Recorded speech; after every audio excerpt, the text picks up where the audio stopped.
여러분 안녕하십니까.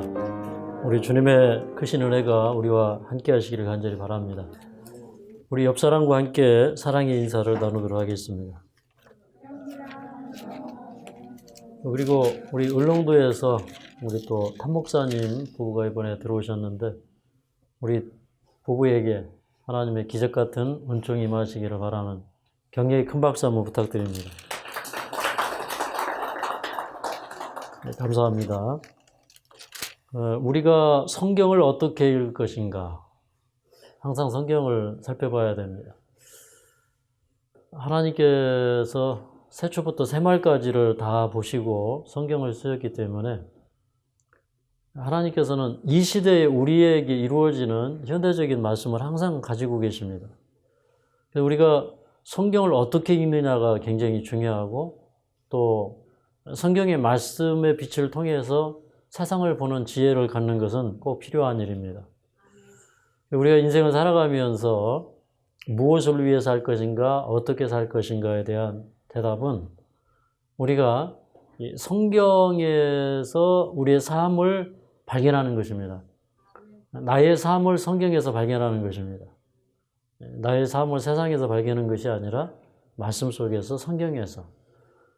성경은 분명히 오늘날 우리가 주님의 다시 오심을 위해서, 재림을 위해서 무엇을 준비하고 살아야 되고 지금 현재 우리가 어떻게 살아야 될지를 분명하게 가르쳐 줍니다. 이제 이런 말씀과 더불어서 오늘 이제 그 엘리야의 사명과 삶에 대해서 살펴볼 것입니다. 근데 이 엘리야가 어떻게 그렇게 하나님의 말씀이 임하고 또 능력을 받고 국가적인 개혁 사업을 할 수 있었던가? 우리가 이 엘리야의 그 삶을 살펴보면 알 수가 있습니다.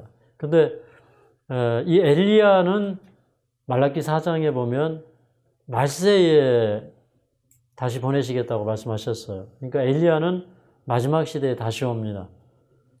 이 엘리야는 제가 볼 때는 단수가 아니고 복수입니다. 그러니까 많은 엘리야가 와야 돼요.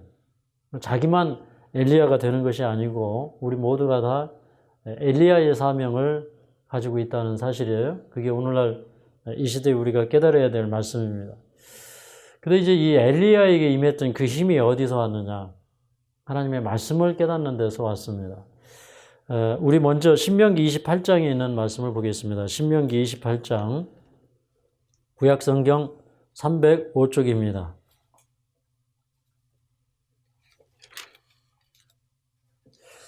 이 신명기 28장에는 순종에 대한 축복도 들어있고 또 불순종에 대한 저주도 들어있습니다. 근데 순종에 대한 축복에 대한 예언도 중요하지만 이 불순종에 대한 저주에 대한 예언도 중요합니다. 자, 여기 불순종에 대한 저주가 21절부터 있는 말씀을 좀 읽어보겠습니다. 여호와께서 폐병과 열병과 상한과 학질과 한재와 풍재와 썩는 재앙으로 너를 치시리니 이 재앙들이 너를 따라서 너를 진멸케 할 것이라. 내 머리 위에 하늘은 노치되고 내 아래의 땅은 철이 될 것이며 여호와께서 비 대신에 티끌과 모래를 내 땅에 내리시리니 그것들이 하늘에서 내 위에 내려서 필경 너를 멸하리라. 그 다음에 이제 27절을 함께 읽겠습니다. 시작. 여호와께서 애굽의 종기와 치질과 계열병과 개창으로 너를 치시리니 내가 치료함을 얻지 못할 것이며. 엘리야가 이 모세를 통해서 이스라엘 백성들에게 주신 그런 그 언약 저주의 말을 읽었을 때 이스라엘의 아합의 집이 또 그 당시의 백성들이 전부 우상숭배에 빠졌어요. 그런데 온 나라가 다 우상숭배를 하고 있기 때문에 엘리야는 이 문제를 아주 심각하게 봤습니다. 그래서 이제 야고보서 5장 17절에 보면 엘리야는 우리와 성정이 같은 사람이로되 저가 간절히 기도한즉 비가 오지 않고 다시 간절히 기도한즉 비가 왔다. 이런 말씀이 기록되어서 그러니까 엘리야가 이 우리와 같은 성정이 같은 사람, 그러니까 본성이 우리와 같은 사람, 다른 말로는 또 우리 그 보통 사람과 같은 사람이었어요. 근데 그가 간절히 기도했다 그랬어요. 비가 오지 않기를. 그러면 이제 엘리야는 어떤 기도를 했냐면, 하나님 이렇게 이 백성이 하나님을 떠나서 하나님의 계명을 버리고 우상 숭배를 하면 하나님께서 이렇게 언약 저주를 말씀하시지 않았습니까?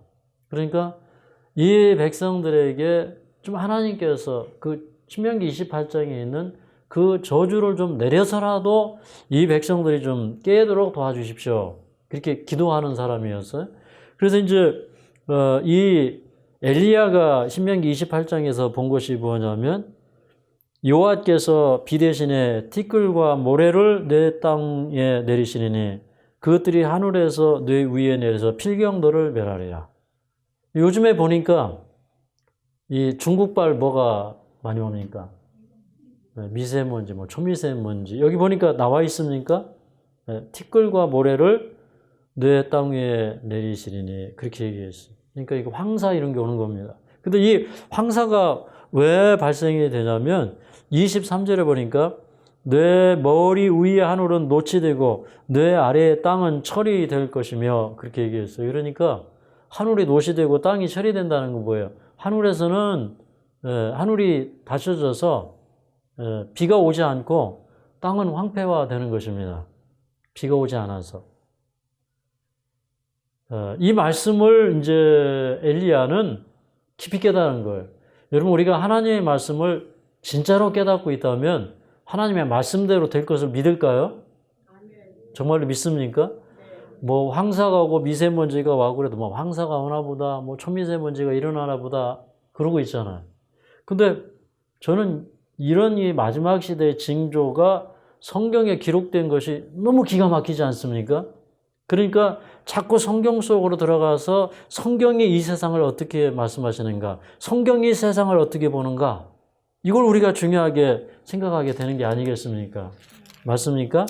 근데 사실은 이제 우리가 하나님의 말씀을 잘 순종하고 살면, 여기 뭐 신명기 11장 11절에 너희가 건너가서 얻을 땅은 산과 골짜기가 있어서 하늘에서 내리는 비를 흡수하는 땅이요, 내 하나님 여호와께서 권고하시는 땅이라 새초부터 새말까지 내 하나님 여호와의 눈이 항상 그 위에 있느니라. 원래 하나님의 말씀을 잘 순종하면 여기 14절에 여호와께서 너희 땅에 이른 비 늦은 비를 적당한 때에 내리시리니 너희가 곡식과 포도주와 기름을 얻을 것이요 그랬어요. 그러니까 하나님의 말씀을 잘 순종하면 비가 많이 오고 기름진 땅이 되고, 하나님의 말씀을 순종하지 아니하면 비가 오지 않고 황사가 생기고 척박한 땅이 되고 초미세먼지가 일어나서 질병을 일으키고, 이게 오늘날 우리가 살고 있는 현 시대예요. 그런데 엘리야는 그 시대에 그 말씀이 이루어질 것을 내다보고 기도했다 이 말입니다. 이런 사람을 보고 우리는 말씀에 깨어있는 사람이다. 선지자는 말씀이 임해서 예언하는 사람도 선지자지만 말씀을 통해서 세상을 미리 보면 그건 선지자입니까? 네. 그런데 오늘 제가 이 말씀을 또 연구하다가 깜짝 놀랐어요. 자, 여기 27절에 우리가 똑같이 읽었습니다. 여기에 뭐라고 되어 있냐면, 여호와께서 애굽의 종기와 치질과 괴혈병과 개창으로 너를 치시리니 너희가 치료함을 얻지 못할 것이며 그랬어요. 여기 보니까 애굽의 종기라고 얘기했어요. 애굽의 종기. 근데 이 말씀을 읽을 때 제 말씀에 어떤 단어가 아침에 불현듯 스쳐갔냐면, 출애굽기 9장에 있는 말씀을 보죠. 8장부터 재앙이 시작돼서 9장까지 갑니다. 8절 9절 좀 읽어볼까요? 8절 9절 시작. 여호와께서 모세와 아론에게 이르시되 너희는 풀무에 제 두 웅큼을 가지고 모세가 바로의 목전에서 하늘을 향하여 달리라. 그 제가 애굽 온 땅에 티끌이 되어 애굽 온 땅에 사람과 짐승에게 붙어서 독종이 발하리라 그랬어요. 여기 이제 이게 우리가 이 신명기 28장에 보니까 애굽의 종기 이런 말이 있어요. 이게 애굽의 질병, 이 애굽의 질병, 이게 무슨 말이냐? 애굽의 종기가 뭐냐? 그런데 그때 제가 이 불현듯 스쳐가는 것이 있었는데, 야, 그게 애굽의 질병이라는 것이 애굽 사람에게 내린 질병을 얘기하고 있다. 그러면 이제 이게 출애굽기 15장에 나와 있는 말씀이에요. 출애굽기 15장에 보면 어떤 말씀이 있습니까? 너희가 내 말을 순종하고 그 다음에 의를 행하고 또 내 계명에 귀를 기울이고 또 그 이제 하나님의 이 계명을 지키면 그러면 애굽 사람에게 내린 질병이 하나라도 너희에게 내리지 않겠다 그렇게 말씀하셨어요. 거기 보니까 애굽 사람에게 내린 질병이다 그렇게 얘기했어요. 저는 그냥 그 전에 애굽의 질병 그래서 아 이게 세상에 뭐 있는 그런 질병 그 정도 그렇게 생각을 했고 그 다음에 조금 더 나아가서 그래 출애굽 때 그런 질병이 내렸지. 그런데 이 보니까 특별히 출애굽할 때에 사람과 짐승에게 함께 내렸던 이 독종의 사건을 성경은 의미심장한 사건으로 보고 있다 이 말이에요. 여기 사람과 짐승에게 내렸던 이 독종이 뭐냐면 여기 신명기 24장 27절에 금방 우리가 읽은 애굽의 종기라고 했을 때 그 종기하고 같은 단어예요. 이 종기라는 말은 원어로 셰힌입니다. 셰힌. 근데 여기 출애굽기 9장 9절에 나와 있는 이 독종이라고 했을 때 이 종이 뭐냐면은 셰힌이에요. 여러분 이게 기가 막히지 않습니까? 이게 뭐냐면 이런 겁니다. 요즘에 이제 참 이 세상이 무서운 세상이 되었어요. 지금 이제 원래 이 악질 재앙, 그러니까 출애굽 당시에 악질 재앙은 가축 때 짐승에게만 내렸는데, 근데 그 다음에 이르러는 이 독종 재앙은요, 사람과 짐승에게 이 질병이 같이 왔어요. 근데 이제 우리는 이러한 질병의 종류를 요즘에 뭐 에이즈, 사스, 메르스, 에볼라 이런 질병들 이게 원래 이제 이 셰힌 그 독종이라고 했을 때 이 그 독한 종기 이거는 전염병을 의미합니다. 그다음에 그 우리가 금방 읽었던 애굽의 종기라고 했을 때 그 종기 이게 원래는요 타다라는 말에서 유래되었어요. 타다라는 말. 셰힌은 이 종기는 타다라는 말에서 유행이 됐는데 요즘에 이제 코로나 바이러스 걸리니까 열이 38도 이상 올라가면서 고열을 일으켜요. 이게 고열을 일으키는 전염병이에요. 그런데 특별히 이런 그 전염병의 80%가 RNA 변형 바이러스예요. 이 RNA 변형 바이러스가 이제 이 짐승이나 사람을 매개체로 해서 다른 말로 이걸 숙주라고 그러죠. 숙주의 세포를 통해서 기생합니다. 자기 스스로는 얘가 기생을 못해요.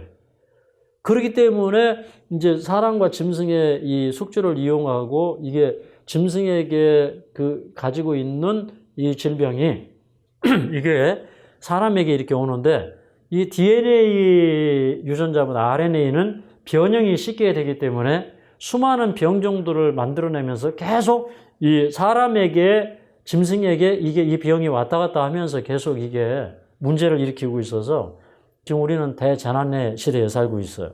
맞습니까? 그래서 성경은 뭐냐면 이런 재앙을 애굽 사람들에게 내릴 때 그런 재앙을 볼 때 이스라엘 백성들은 뭐 할 준비를 해야 됐습니까? 뭐 할 준비했어요? 탈출할 준비, 그죠? 출애굽할 준비를 해야 했어요. 원래 하나님께서 이런 질병으로 바로의 집을 완전히 멸망시킬 수도 있었어요. 그런데 하나님께서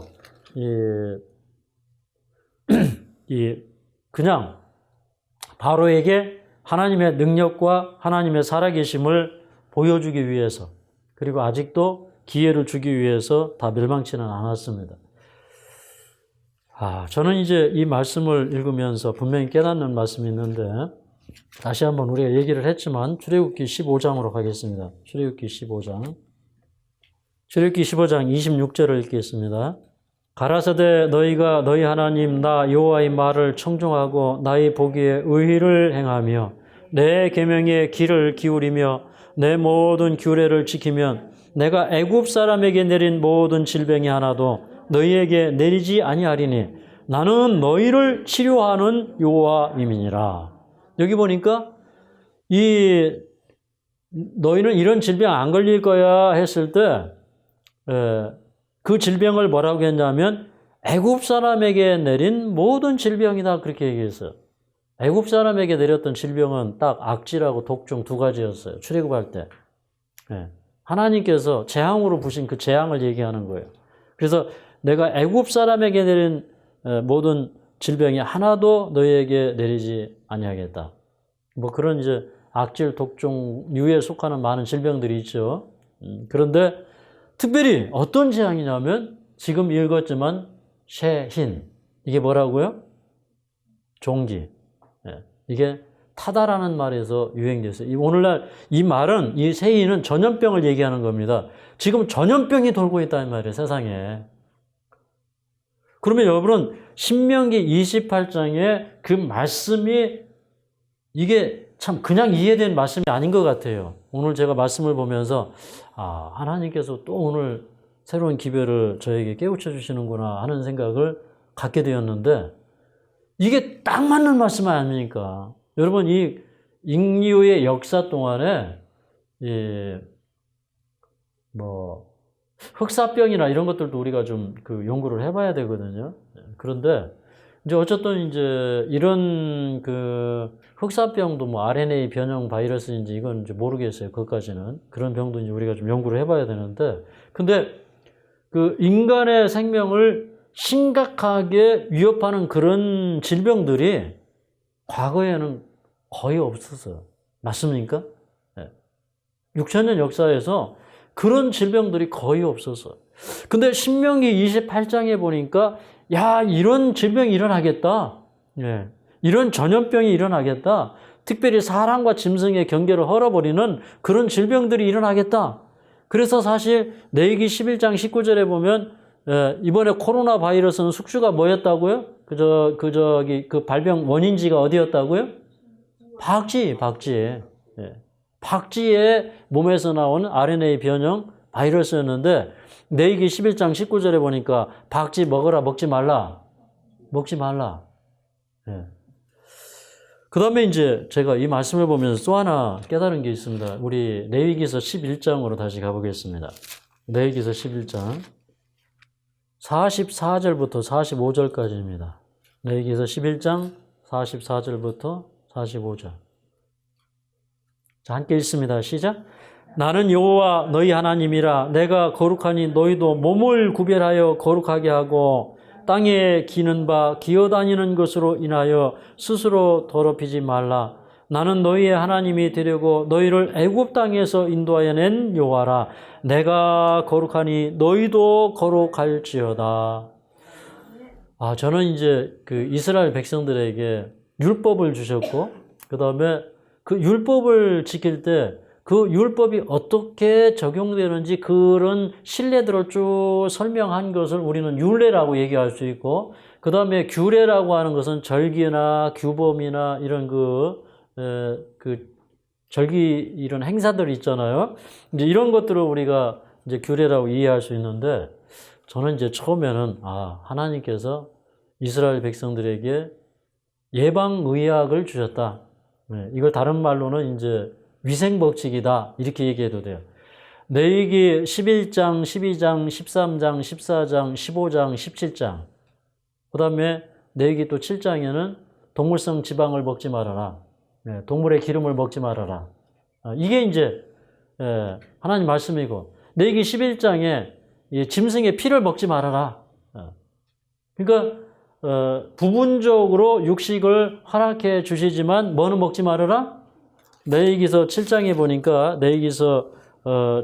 보니까 여기 22절에 이스라엘 여호와께서 모세에게 일러 가르치되 이스라엘 자손에게 고하여 이르라. 너희는 소나 양이나 염소의 기름을 먹지 말 것이며, 그렇게 얘기했어요. 그러니까 여기 이 동물의 기름을 먹지 말라는 것은 오늘날로 뭐 먹지 말라는 거예요? 기름이 뭐예요? 지방이죠. 동물성 지방 섭취해도 괜찮다? 아니죠. 먹지 말아라. 그 다음에 피는 먹으라고 그랬어요? 먹지 말라고 그랬어요? 먹지 말라. 근데 이제 이런 그 규범들 주시고 또 이제 바닥에 하층에 사는 것들, 그 다음에 생육 환경이 더럽고 바이러스를 일으키는 것들, 쉽게 말해서 하나님이 먹지 말라고 한 것은 알고 보니까 그거 먹으면 RNA 바이러스가 사람에게 감염되기 때문에 먹지 말라고 한 거예요.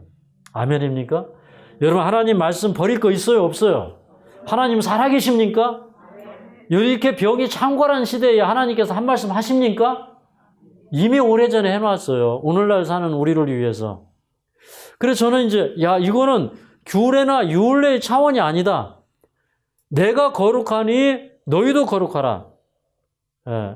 나는 여호와 너희 하나님이라. 내가 거룩하니 너희도 몸을 구별하여 거룩하게 하라.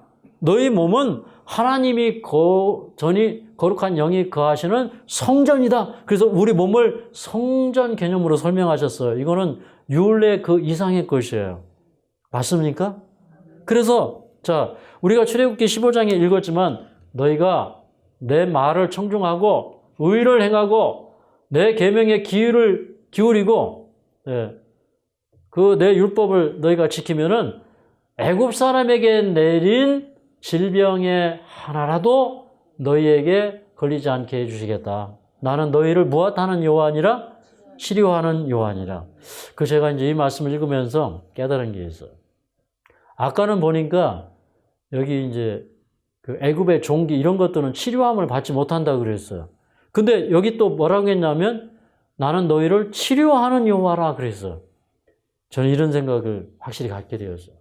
건강법칙 준수하면 하나님이 치료하신다. 아멘? 네. 그런데 세상적인 방법으로는 치료된다, 안 된다? 안 된다. 뭐 좀 막는 것 같지만 이제 치명적인 게 오면 못 막아요. 맞습니까? 그런데 하나님의 말씀 순종하고 살면 그것이 먹는 것뿐만 아니라 하나님의 말씀에 우리가 순종하고 하나님의 말씀에 좀 귀를 기울이고 좀 듣고 맞습니까? 또 성경의 말씀을 통해서 세상을 보고 그러면은 하나님께서 치료해 주신다. 그래서 이제 첫 번째 엘리야는 하나님이 비를 안 주신다고 했다. 그걸 깨달은 다음에 첫 번째 엘리야가 나왔어요. 가만히 보니까 이 엘리야가 그 다음에 있는 말씀까지 나와서 빚을 못 받은 것 같아요. 근데 그 다음에 말씀이 뭐예요? 이게 애굽의 종기가 세상에 내려서 사람들이 이거 고치지 못하는 그런 병이 될 것을 얘기했는데 그 종기가 무엇이라고요? 이게 쉐힌이 이게 열을 일으키는 사람과 짐승에게 같이 붙어가지고 올라오는 RNA 변형 바이러스성 전염병이다 이 말입니다. 맞습니까? 예. 참 이게 이제 조금씩 깨달아지는 거예요. 저희가 이제 하나님 말씀으로 돌아가고 건강법칙을 연구해 나가고 하는 과정 속에서 조금씩 깨달아지는 거예요. 그래서 이게 동물의 시체죠. 그게 동물의 그 몸을 우리가 먹음으로써 동물에게 걸렸던 질병들이 우리에게 계속 왔는데 그런 것들이 암의 원인이 되고 많은 질병의 원인이 되는 것이라고 그렇게 믿고 있었지만은 이제 이게 성경에서 이런 질병이 이게 애굽의 이 종기다. 그러면서 애굽 사람에게 내린 질병이다 했을 때 이게 사람과 짐승에게 함께 오는 그 질병을 얘기하고 있었구나. 그걸 깨닫게 되었다 이 말입니다. 이거 하나님께서 주신 말씀 같습니까? 네. 그래서 우리가 이거 깨닫고 있어야 돼요. 우리 이 세상을 보는 지혜입니다. 그러니까 우리 하나님 말씀대로 순종하고 살아야 될까요? 네. 그 다음에 이제 또 이 엘리야가 또 본 것이 뭐냐면 우리 열왕기상 17장으로 가겠습니다. 왕상 17장. 왕상 열왕기상 16장 구약성경 545쪽입니다. 구약성경 545쪽. 여기 이제 엘리야가 등장하는 배경에 대해서 설명하고 있습니다. 어떻게 엘리야가 그 시대의 개혁자로 등장했는가? 자, 여기 31절부터 34절까지 읽겠습니다. 31절부터 34절. 시작. 느밧의 아들 여로보암의 죄를 따라 행하는 것을 오히려 가볍게 여기며 시돈 사람의 왕 엣발의 딸 이세벨로 아내를 삼고 가서 바알을 섬겨 숭배하고 사마리아에 건축한 바알의 사당 속에 바알을 위하여 단을 쌓으며 또 아세라 목상을 만들었으니 저는 그 전에 모든 이스라엘 왕보다 심히 이스라엘 하나님 여호와의 노를 격발하였더라. 그 시대에 베델 사람 히엘이 여리고를 건축하였는데 저가 그 터를 쌓을 때 맏아들 아비람을 잃었고 그 문을 세울 때 말제 아들 수굽을 잃었으니 여호와께서 눈의 아들 여호수아로 하신 말씀과 같이 되었더라. 이제 그 아합이 왕이 된 다음에 그 아비의 죄를 따라서 행하고 또 그 다음에 그 여로보암이 이제 송아지 숭배하는 그런 일을 했는데 좀 더 자극적이고 뭔가 좀 더 이 센세이션한 이런 그 우상숭배 문화를 탐해서 저 시돈에 사는 이세벨을 데려다가 자기 아내를 삼으면서 사마리아에, 다시 말해서 북방 왕국의 수도 사마리아에 바알의 사당을 건립을 하고 거기에다가 바알 신을 세우고 아세라 신을 세우는 이런 일을 했다고 하는 것입니다. 이건 굉장히 자극적이고 문란한 그런 이제 그 성의식이 동반되는 우상 숭배를 하니까 이게 이제 그 시대의 또 하나의 문화입니다.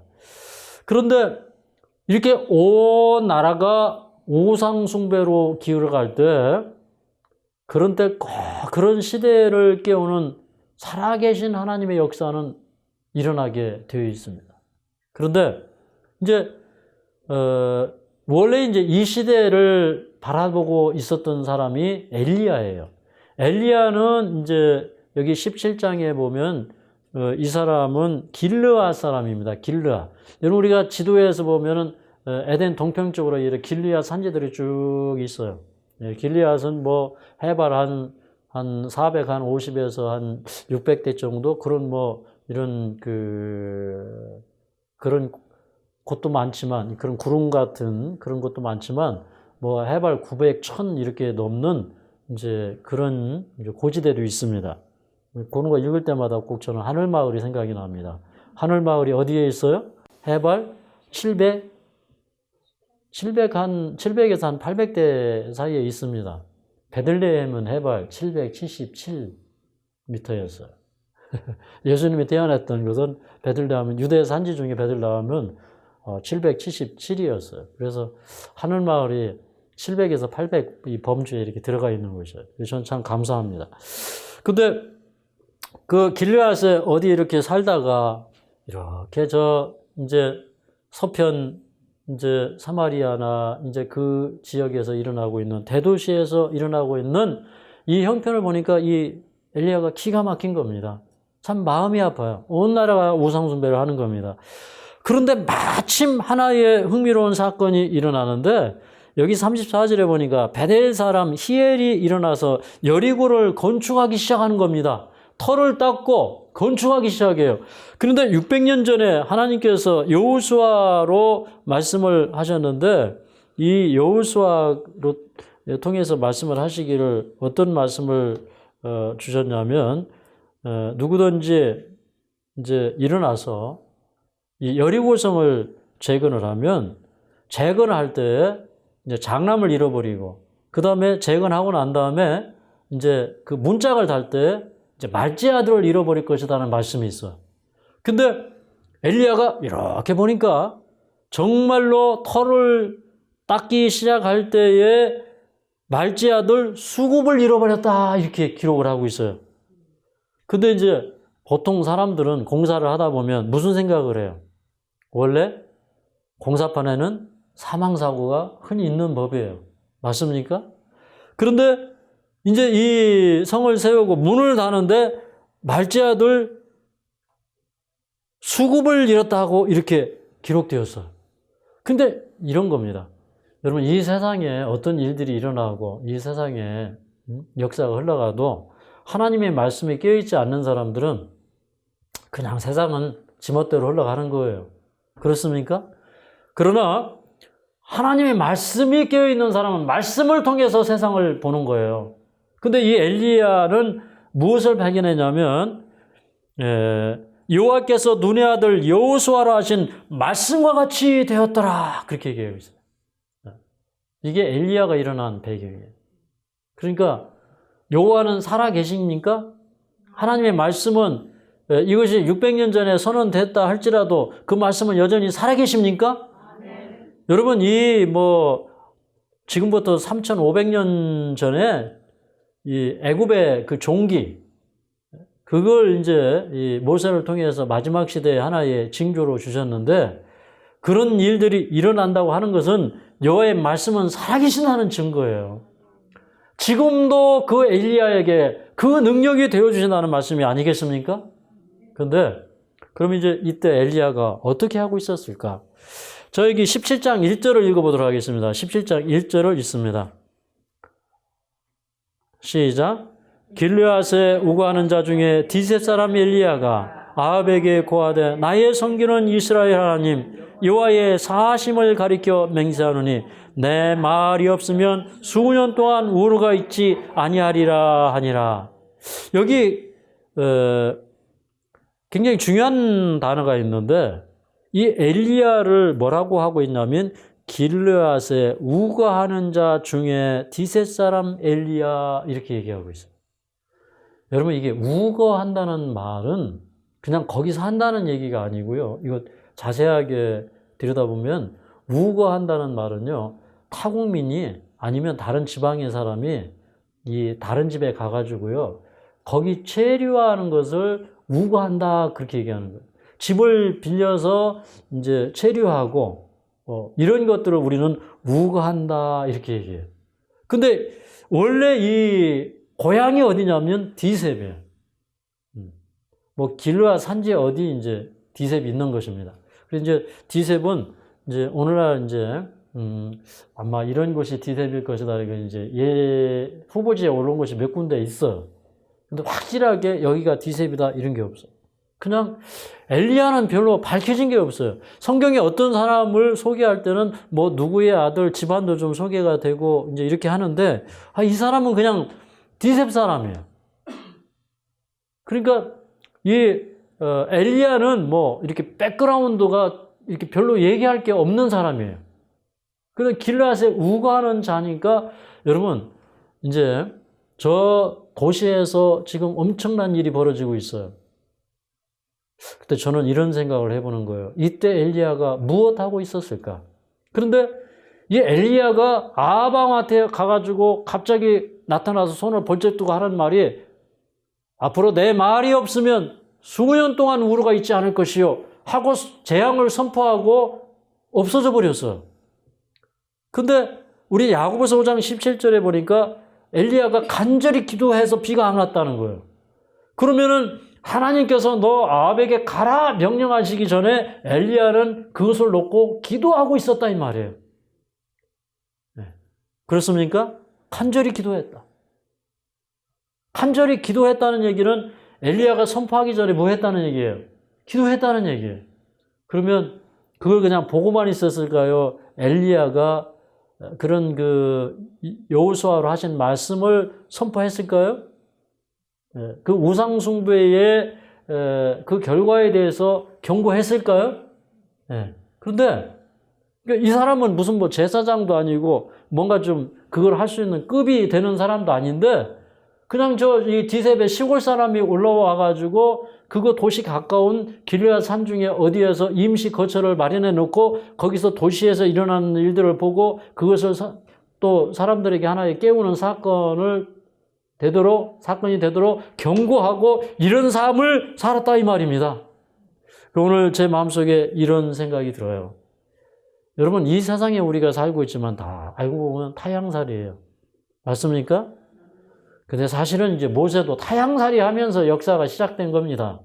그래서 모세가 이제 40세에 주먹 한번 잘못 썼다가 저 아라비아로 쫓겨나서 미디안으로 가서 미디안에서 십보라하고 결혼해가지고 아들을 낳았는데 이름이 뭐였다고요?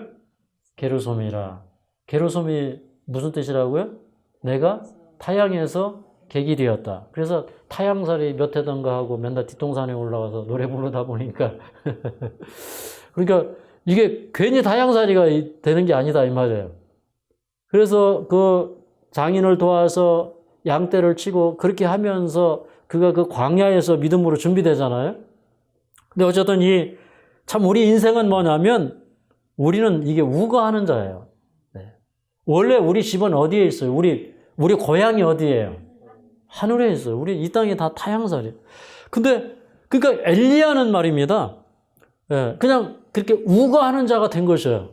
우리 신장로님이 뭐 사기 몇 번 맞아가지고 뭐 집도 팔고 막 어쩌저쩌 하다 보니까 하나님이 하늘마을로 오셨는데 사실은 또 하늘마을에 장착하고 산다고 그러는데 여기도 또 우거하는 집입니다. 그죠? 여기도 다 다향살이에요. 예. 근데 이게 하나님의 종들은요, 이렇게 나의 삶이 하나님의 말씀 속에서 발견되어야 돼요. 그냥 우리가 어디 정박해서 사는 사람이 아니라 우리는 우거하는 자예요. 하나님이 가라 그러면 갈 준비가 되어 있고 엘리야 앞에 서라 그러면 가서 서는 것입니다. 이것이 우리의 삶이 되어야 됩니다. 이 힘이 어디에서 왔느냐? 말씀을 보는 데서 왔다 이 말입니다. 하나님의 말씀이 살아있고 말씀이 이루어지는데 두려움이 없어지는 겁니다. 그래서 그가 하나님께서 엘리야 너 아합 앞에 서서 가서 선포해라 했을 때 즉시로 가서 선포할 수가 있었어요. 근데 여기 이제 17장에 보면은 그냥 갑자기 엘리야가 등장해서 얘기하는 걸로 나와요. 그런데 이제 이 17장에 보면 16절에도 보면 여호와께서 엘리야로 하신 말씀같이 통에 가루가 다하지 아니하고 병에 기름이 없어지지 아니하리라. 여호와께서 엘리야로 하신 말씀처럼 되었다. 그 다음에 17장 24절에 보면 여인이 엘리야에게 이르되 내가 이제 당신은 하나님의 사람이요 당신의 입에 있는 여호와의 말씀이 진실한 줄을 아노라 이렇게 얘기했어요. 그러니까 엘리야는 여호와의 말씀이 그 입에 있는 사람이었고 또 그 입을 통해서 하시는 여호와의 말씀이 진실한 사람이라는 것을 다른 사람들이 평가했다 이 말입니다. 그러니까 이 엘리야가요 아합 앞에 탁 섰을 때 앞으로 내 말이 없으면 앞으로 비도 안 오고 이슬도 내리지 않을 것이요 라고 선포하고 사라졌는데 사람들은 그가 엘리야인 줄 단번에 알았습니다. 맞습니까? 네.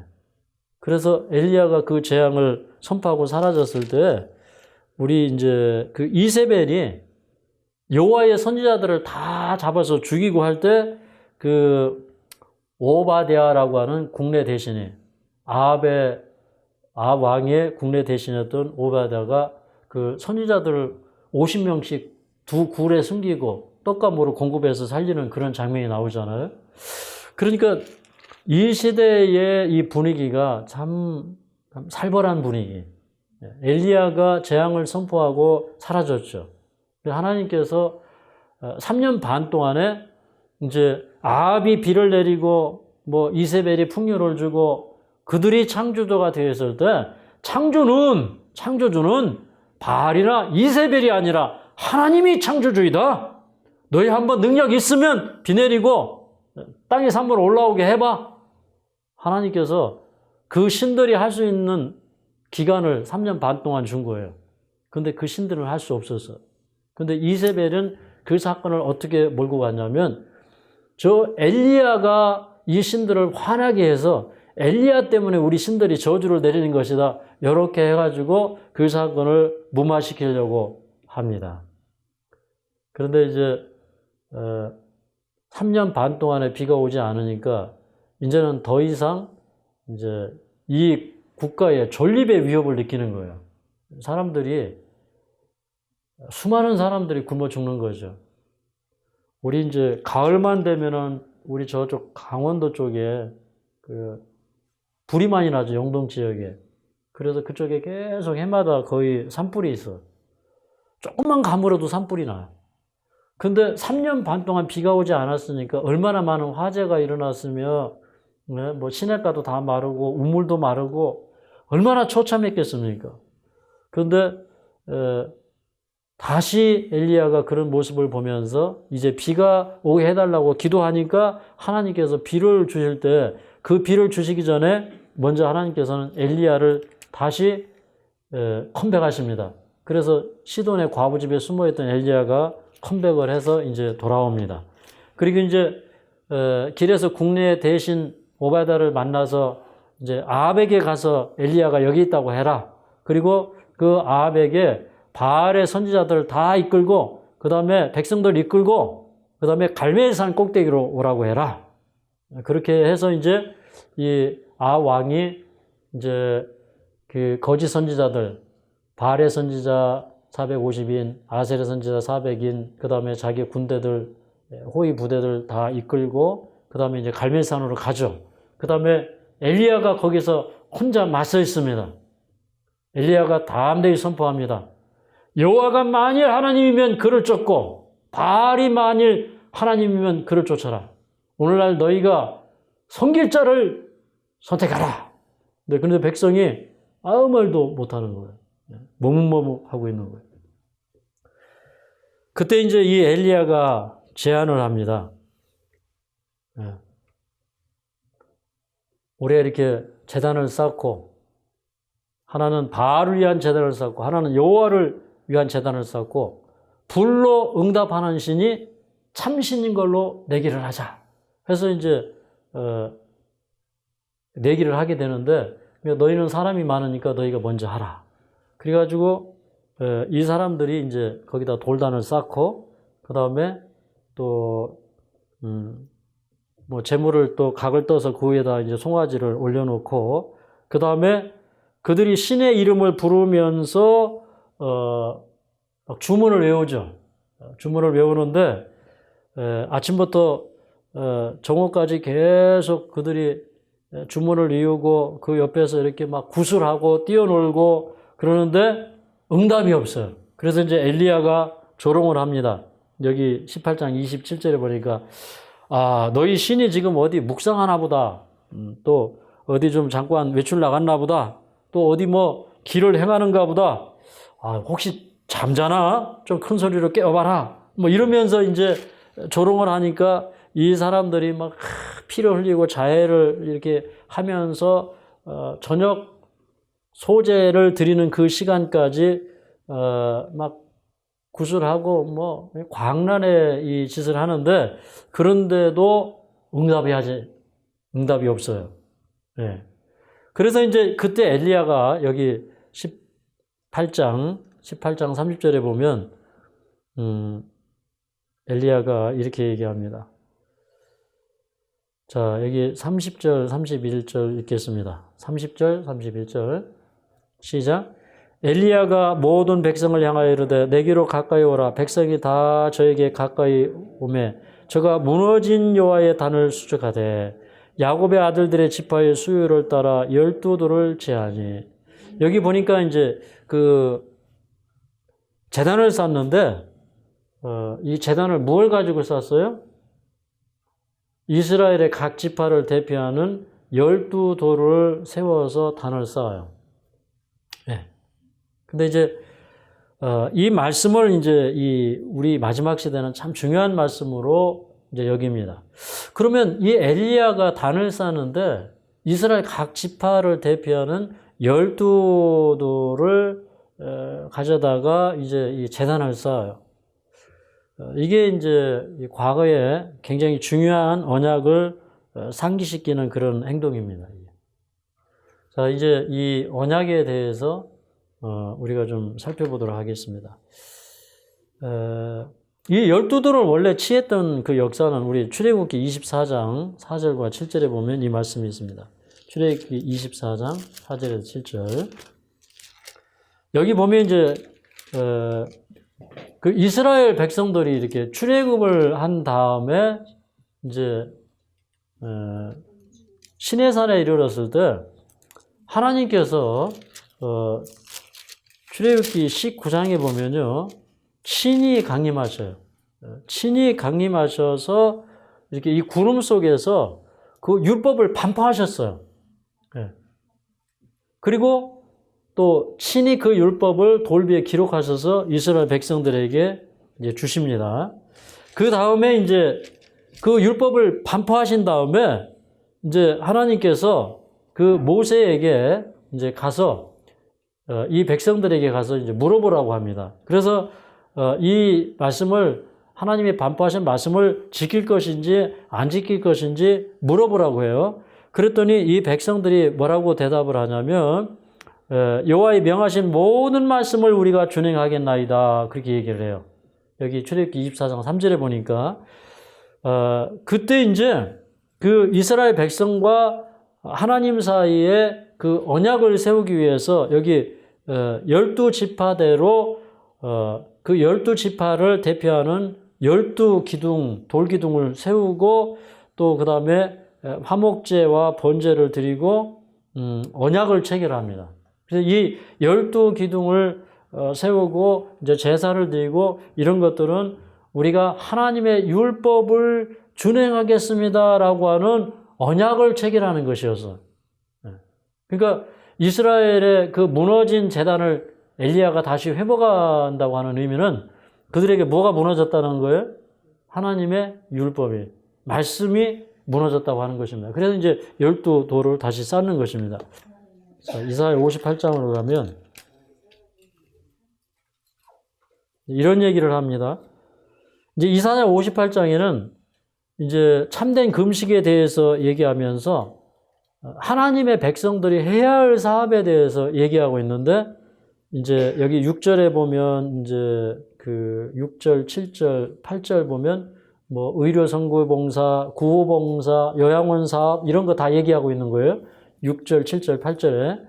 그러면서 또 12절에 그들이 하는 일이 뭐냐?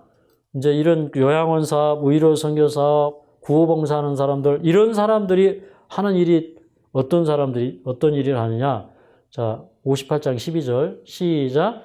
내게서 날 자들이 오래 황폐된 교토를 다시 세울 것이며 너는 역대에 파괴된 기초를 쌓으리니 너를 일컬어 무너진 데를 수보하는 자라 할 것이며 길을 수축하여 거할 곳이 되게 하는 자라 하리라. 여기 보니까 내게서 날 자들이 그러니까 뭐 이제 마지막 그 시대에 사는 그 후손들, 믿음의 후손들 그런 사람들이 그 옛날에 야곱의 집에 하나님께서 참된 금식은 뭐 흉악의 결박을 풀어주고 또 압제 당하는 자를 자유케 하고 또 줄인 자에게 내 식물을 나눠주고 유리하는 빈민을 보면 입히고 또 병든 자를 있으면 치료해주고 이런 것들이 그 시대에 해야 될 사업이었고 그 다음에 그 시대에 있었던 사업은 그 후손들이 또 하는 거예요. 내게서 날 자들이. 거기에서 난 사람들이 믿음의 후손이 누구예요? 우리들이에요. 근데 우리들이 마지막 시대에 해야 될 사업이 뭐냐면 5월에 황폐된 곳들을 다시 세우는 일을 하는 거예요. 엘리야 시대에 여호와의 단은 회파되고 대신 뭐가 올라갔어요? 바알의 신당이 올라갔어요. 그런 때에 마지막 시대에 하나님의 백성들이 또 해야 될 사업이 있는데 그게 뭐냐면 하나님의 율법에 무너진 데를 우리는 회복하는 일을 해야 된다 이 말입니다. 근데 뭐 율법 회복이라는 것이 여러 가지를 의미하죠. 거기에는 이제 우리 몸이 하나님의 성전이 되게 하는 그런 그 사업도 있습니까? 네. 그래서 몸과 마음은 사실 하나입니다. 그래서 우리 몸을 하나님이 거하시는 성전이라고 그랬는데 우리 이 몸도 무너져 있습니까 지금? 이게 우리 몸이 뭘로 무너져 있어요? 질병으로 무너져 있어요. 그래서 이 무너진 데를 수보하는 자의 사명은 너무너무 중요한 것입니다. 여기 한 절만 좀 더 읽고 마치겠습니다. 우리 다시 열왕기상 18장으로 가겠습니다. 왕상 18장. 이제 엘리야가 불로응답하소서 불로응답하소서 구할 때 하늘에서 불이 내려와서 그 재물과 돌과 또랑이 물까지 흙까지 다 태워버렸어요. 그럴 때 백성들이 그걸 보고 두려워서 여호와 그는 하나님이로시로다 여호와 그는 하나님이시로다 이렇게 외쳤습니다. 그 다음에 이제 그 엘리야가 비를 달라고 그 산에 올라가서 기도할 때 뭐 두 무릎 사이에 고개를 묻고 7번씩이나 기도하다가 드디어 저쪽에서 손바닥만한 구름이 하나 올라왔어요. 그때 이제 이 엘리야가 왕에게 마차를 갖추시고 어그를 타시고 빨리 궁으로 들어가시라. 큰 비의 소리가 있습니다. 그렇게 얘기했는데 잠시 후에 막 소나기가 내리는 것입니다. 큰 비가 내리는 것이에요. 근데 여기 46절에 보면 이런 말씀이 기록되어 있어요. 여호와의 능력이 엘리야에게 임하매 저가 허리를 동이고 이스라엘로 들어가는 곳까지 앞에서 달렸더라. 여기 큰 비가 내리는데 여러분 이 큰 비는 마지막 시대에 내리는 성령의 능력이에요. 그죠? 그 큰 비가 내릴 때 46절에 보면 여호와의 능력이 엘리야에게 임하매 그렇게 얘기했어요. 우리가 참 하나님의 말씀이 성취되는 걸 보면요. 능력이 임하는 것이에요. 하나님의 말씀이 살아있다는 걸 보면 능력이 임해요. 그래서 엘리야는 아합 앞에 설 수 있었고 또 그가 그 말씀을 믿고 기도했을 때 비가 오지 않았고 또 말씀을 의지하여 기도할 때 또 비가 왔어요. 그뿐만 아니라 큰 비를 주실 뿐만 아니라 여호와의 능력이 엘리야에게 임하였어요. 여러분 이 능력이 이르러올 때 우리가 이 사업을 마치는 거예요. 맞습니까? 여기 요한계시록 18장에 힘센 천사가 하늘로부터 내려오는데 그 힘센 천사가 마지막 시대에 하늘에서 오는 천사가 아니고 어떤 사람이에요? 하나님이 보내시는 엘리야와 같은 그런 사람들이에요. 말씀이 이루어지는 걸 보면서 무너졌도다 무너졌도다 큰 성 바벨론이야 라고 외치는 사람들은요. 마지막 시대에 하나님이 살아계시고 하나님의 말씀대로 되어가고 있고 이 세상에 지금 보니까 질병도 창궐한 시대인데 하나님의 말씀처럼 세상에 질병이 임하고 있다. 그러니까 하나님의 말씀으로 돌아와라. 성경의 예방의학으로 돌아와라. 이것도 누구의 기별이에요? 이것도 엘리야의 기별이에요. 맞습니까? 네. 그래서 오늘 우리가 엘리야의 삶 속으로 엘리야의 이상 속으로 들어야 되시기를 간절히 바라면서 말씀을 마치겠습니다. 전성을 향해 가는 성도들아 앞길의 장애를 두려 말아라. 성령이 너를 인도하시리니 왜 지체를 하고 있느냐. 앞으로 전성을 향하여 나가세. 전성문만 바라고 나가세. 모든 천사 너희를 영접하러 문 앞에 기다려 서 있네. 너 가는 길을 누가 비웠거든 확실한 증거를 보여주어라. 성령이 진히 감화하여 주사 저들도 잔기를 얻으리. 앞으로 전성을 향하여 나가세. 전성문만 바라고 나가세. 모든 천사 너희를 영접하러 문 앞에 기다려 서 있네. 너 가는 길을 모두 가기 전에 내 손에 든 검을 꽂지 말아라. 점막이 흉계 모두 깨뜨리고 끝까지 잘 싸워 이겨라. 앞으로 전성을 향해 나가세. 전성문만 바라고 나가세. 모든 천사 너를 영접하러 문 앞에 기다려 서 있네. 자비로우신 우리 아버지, 하나님은 살아계시고 하나님은 세상 끝에 있는 사건들을 엄숙하게 바라보시면서 마지막에 짐승에게 임했던 그 질병이 사람에게 임하는 애굽의 종기가 일어날 것을 주님 경고하셨음을 깨닫게 되었습니다. 하나님은 살아계십니다. 하나님은 그 말씀으로 역사하십니다. 하나님이 살아계심을 붙드는 심령마다 담대하게 하실 것이며 능력으로 채워주실 것을 믿습니다. 하나님의 말씀 속으로 들어가게 하여 주시옵소서. 우리의 삶이 하나님의 말씀 속에서 발견되도록 하여 주시옵소서.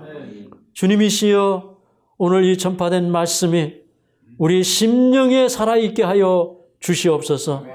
참으로 여리고성을 세울 때에, 그 터를 닦을 때에 아비람을 잃었고 그 문을 세울 때에 수굽을 잃었던 그 역사는 이미 하나님께서 600년 전에 예언하신 말씀이었습니다.